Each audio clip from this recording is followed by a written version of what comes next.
Hello everyone, welcome back to my channel. আমি টুম্পা মুখার্জি চ্যানেলে তোমাদের সবাইকে অনেক অনেক ভালোবাসা। আজকে দেখো নিয়ে চলে এসেছি লাল শাকের একটা লাল নোটে শাকের একটা রেসিপি নিয়ে। তার জন্য দেখো এখানে নিয়ে নিয়েছি লাল লাল নোটে শাক। সকালবেলা ছেলেকে স্কুলে দিতে গেছিলাম, ভোরবেলা। আসার পথে দেখলাম তাজা একদম লাল শাকটা বিক্রি হচ্ছে, তা কিনে নিয়ে চলে এলাম। ভাবলাম চলো আজকে লাল শাকেরই একটা রেসিপি বানাই, আর সেটা কিভাবে বানাবো চলো তোমাদের সাথে শেয়ার করব। তার আগে লাল শাকটাকে আমি ভালো করে ধুয়ে কুচিয়ে নেব। চলো লাল শাকটাকে ভালো করে ধুয়ে আর কুচিয়ে নিয়ে আসি। আর এই লাল শাক খেতে আমাদের বাড়ির সবাই খুব ভালোবাসে। আর দেখো বেশি দাম না, 2 আঁটি 15 টাকা নিয়েছে মাত্র। আর ভালো লাগে লাল শাক ভাজা খেতে। তোমাদের কেমন লাগে লাল শাক খেতে অবশ্যই কিন্তু বলো। চলো লাল শাকটাকে ভালো করে কেটে নিয়ে আসি। এই যে দেখো এখানে লাল শাকটাকে আমি কেটে নিয়েছি, আর সঙ্গে নিয়েছি একটু পেঁয়াজ কেটে, আর নিয়েছি কাঁচা লঙ্কা কুচি করে। ব্যাস আর কিছু লাগবে না এই লাল শাকের রেসিপিটা বানাতে, লাল শাকটা ভাজা করতে আমার শুধু এই পেঁয়াজ আর লঙ্কা কুচিই লাগবে, আর কিছুই লাগবে না। সিম্পল এই দুটো উপকরণ দিয়ে আমার খুব সুন্দর লাল শাকটা ভাজা হয়ে যাবে। আর দেখো কড়াই তেল দিয়ে দিয়েছিলাম, আর তোমাদের ওটা দেখাতে গিয়ে কড়াটা গেছে পুড়ে, লাল শাকটা দেখাচ্ছিলাম, দেখাতে গিয়ে কড়াটা একটু পুড়ে গেছে। আর তেলটা দেখো গরম হয়ে গেছে, তার মধ্যে আমি দিয়ে দিয়েছি দেখো পেঁয়াজ কুচি আর লঙ্কা কুচি, যে দুটো কেটে আমি নিয়েছিলাম সেটা দিয়ে দিলাম। একদম ছোটো ছোটো করে কেটে নিয়েছি পেঁয়াজ আর লঙ্কাটা। তোমরা চাইলে বেশি করে একটু লঙ্কা কুচি দিতে পারো। আমার লঙ্কাটা এই লঙ্কাগুলো খুব ঝাল, তাই আমি অল্পই দিয়েছি, এতেই প্রচণ্ড ঝাল হয়ে যাবে। আর তার সাথে তো কাঁচা লঙ্কা কাঁচা পেঁয়াজ থাকেই, তাই না বলো বন্ধুরা। চলো পেঁয়াজটাকে এখন আমি ভালো করে ভেজে নিচ্ছি। একটু লাল লাল হয়ে গেলে তারপরে শাকগুলো আমি সব তুলে দেবো। পেঁয়াজটা একটু ভালো করে আমি লাল লাল করে এখন ভেজে নেব, তারপর এর উপরে আমি শাকগুলো সব তুলে দেবো। চলো পেঁয়াজটা একটু সময় লাগবে, তাই ভেজে নিই, আসছি তোমাদের সামনে।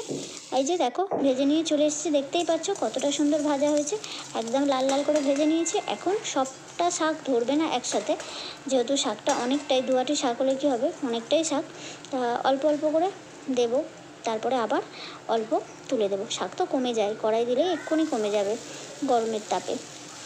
দেখো কিছুটা শাক আগেই দিয়ে দিলাম, দিয়ে আমি এর মধ্যে দিয়ে দেবো নুন আর হলুদ, আর কিছু দেবো না, শুধু নুন আর হলুদ, ব্যাস এই দুটো উপকরণই আমার, দুটো মশলাতেই আমার রান্নাটা হয়ে যাবে, আর কিছুই লাগবে না। তাতেই এই লাল শাক ভাজা খেতে খুব সুন্দর হবে।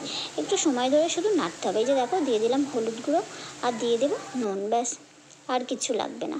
আর লাল শাক বা যে কোনো শাকেই একটু মিষ্টি দিতে হয়, তাই তোমরা যে কোনো মিষ্টি দিতে পারো, চিনি বা বাতাসা, যার যেটা পছন্দ, যেরকম মিষ্টি বা গুড় দিতে পারো। আর এই যে দেখো একটু নাড়িয়ে দিচ্ছি, একটু ভালো করে নাড়িয়ে দেবো, নাড়িয়ে দিলে শাকটা একদম কমে যাবে, দিয়ে চাপা দিয়ে দেবো, দেখতে পাবে কমে যাবে। তাহলে শাক যে কোনো শাকই, যতই শাক নাও না কেন, কমে একদম অল্প হয়ে যায়, তাই নুনটা একটু বুঝে শুনে দেবে। আমি নুনটা একদম অল্প দিয়েছি, আমি যদি আবার লাগে তাহলে পরে দেবো, কারণ শাকে আবার নুন বেশি হয়ে গেলে শাকটা আবার খেতে ভালো লাগবে না, তাই না। তাই নুনটা একটু ভালো করে আন্দাজ বুঝেই দেবে, বা কম দেবে পরে চেক করে দেবে। এই যে দেখো বাকি শাকটা দিয়ে দিয়েছি, একদম কমে গিয়েছিল, বাকি শাকটা দিয়েই চাপা দিয়ে রেখে দিয়েছি। এখন দেখো কতটা সুন্দর নরম হয়ে গিয়েছে শাকটা, এই যে দেখো একদম নরম হয়ে গিয়েছে। এবার এটাকে একটু নাড়া দিয়ে গ্যাস কমিয়ে ভাজতে হবে, গ্যাসটা কিন্তু বাড়ালে হবে না, তাহলে কিন্তু শাকটা পুড়ে যাবে। আর একটু নাড়াতে হবে, মাঝে মাঝে নাড়িয়ে দিতে হবে, তাহলে প্রত্যেকটা শাকই খুব সুন্দর করে ভাজা হয়ে যাবে। আর একটু চাপা দিয়ে গ্যাস কমিয়ে নাড়া দিলেই একদম রেডি হয়ে যায় এই শাক ভাজাটা। খুব সুন্দর খেতে হয়, আমাদের তো খুবই ভালো লাগে। তোমরা চচ্চড়ি করেও খেতে পারো, কিন্তু আমাদের চচ্চড়ির থেকে ভাজাটা খেতেই বেশি পছন্দ করে আমাদের বাড়ির সবাই, সেই জন্য আমি ভাজাটাই করি। লাল শাক ভাজা দিয়ে গরম গরম ভাত দারুণ লাগে, তাই না। চলো এটাকে এখনও আমি আবার চাপা দিয়ে রেখে দেবো, তারপরে আবারও আমি কিছুক্ষণ পরে আবারও খুলে নাড়া দেবো। এরকম চাপা দিয়ে ব্যাস একটু সময় ধরে ভাজলেই ব্যাস, তাহলেই রেডি হয়ে যায় এই লাল শাকটা।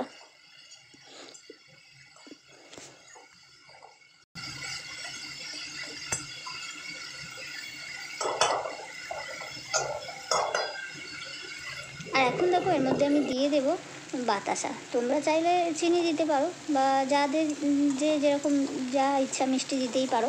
আমি এর মধ্যে দেখো আবারও একটু নাড়িয়ে আর এর মধ্যে দিয়ে দেবো বাতাসা, দিয়ে আবারও চাপা দিয়ে আমি রেখে দেবো।